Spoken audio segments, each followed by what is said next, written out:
Well, the the injection of the $2 billion has actually happened. It happened, in close of last week. What we normally experience in the market here is, in terms of liquidity, it usually doesn't have such a prolonged effect.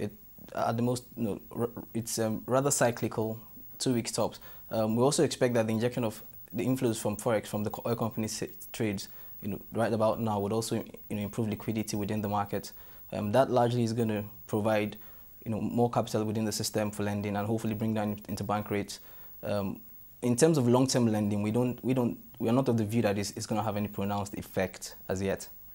Do you think that in this climate where strides are being made in the banking arena, improvements are being made in the oil sector as well, we're going to start seeing investors becoming a little bit more assertive in their investment decisions, or are things still pretty temperamental right now? You are correct. We've going to see a lot more savvy investors. People are beginning to ask questions. They're beginning to look more at fundamental value as against sentimental attachments, or what we'll call the herd mentality, where people are driven essentially by what's going on or what the other person is doing. People are beginning to look more at value. Companies that essentially have not just intrinsic value, but companies that can generate long-term value, both to the shareholders and as well to the economy. Rumbi, that having been said, I mean, I was listening to a trader that we were chatting to yesterday, and he was saying that there's been quite a run on the oil plays specifically. Does this not come as a surprise to you? Because while the oil industry is going to be substantially free, from government control and run strictly as a business, there are other pressures these oil companies are under. I mean, government is looking to derive more revenue from these oil players, increasing royalties and taxes payable. In addition, they're planning on giving communities increased stakes in these joint ventures as well. How are you looking at the oil plays in this context? Well, firstly, I think on a historical basis, if their results are going to be coming in, say we look at Chevron, we should see that they're going to be impacted, one, by the depreciation of the Naira in the past month, and as well on the cash flow side, I think you should see some liquidity constraints coming in, considering the problems that they had with the government in terms of subsidies and that type of thing. But the oil price is also coming on a recovery path now from the lows that it had.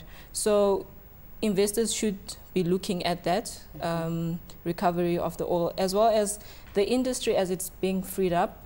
It means that the market price that they're going to get now is more market related, which should then transcend down into their margins.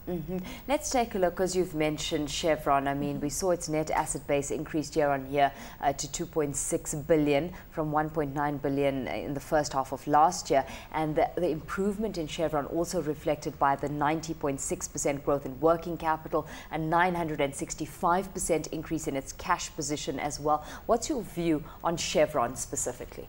Well, looking at the share price year-to-date basis, it has taken a lot of beating, down about 58% year-to-date. The beating compared to other oil players like AP and the others, relatively not so bad. So we should see the share coming back. Year high was about 160.4, currently it's at about 66. So there is a lot of upside from there, and probably that's why investors are looking into getting in there.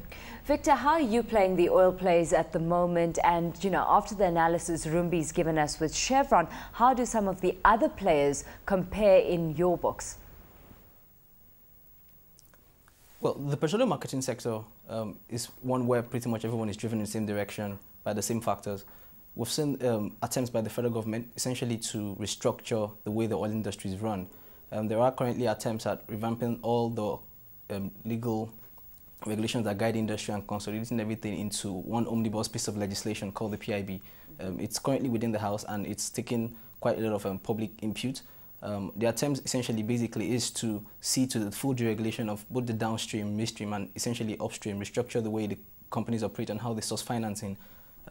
On the local impact, on impact oil on companies like Chevron who play in the downstream sector, the impact is not primarily being felt yet because nothing has been finalized in terms of that legislation. However, the impact will definitely be one that will be pronounced and will be will be across the whole sector.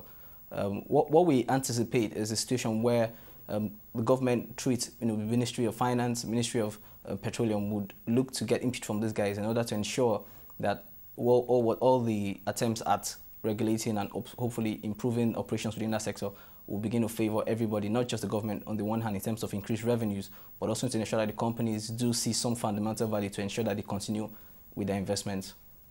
Just looking broadly speaking, I mean, we know that the oil sector and the banking sector have been firmly in the spotlight, but it's those consumer-driven stocks that have boasted resilience over this period altogether. What are you making of that sector specifically the brewers who are investing more heavily in production capacity?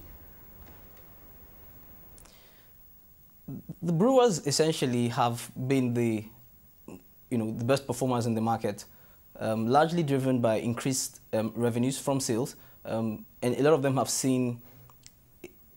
actually begun to invest more in capacity expansion. The reason being that if you look at the percentage of people who consume beverages of the sort vis-a-vis the entire population, it still remains a fraction of its potential market, and they are looking at the potential of actually growing that consumer base and therefore expanding capacity.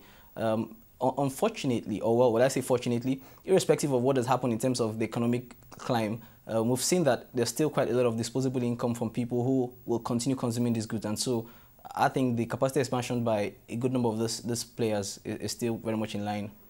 Victor Ndukauba, Head of Research Group at Afrinvest, thanks so much for your time this morning. Rumbi, just to end off with you here, I mean, are there any stock picks that are standing squarely in the spotlight for you as an outsider looking in to Nigeria? Well, usual focus will be on the banking, looking at your usual suspects, Access, Guarantee, Intercontinental, those types of stocks.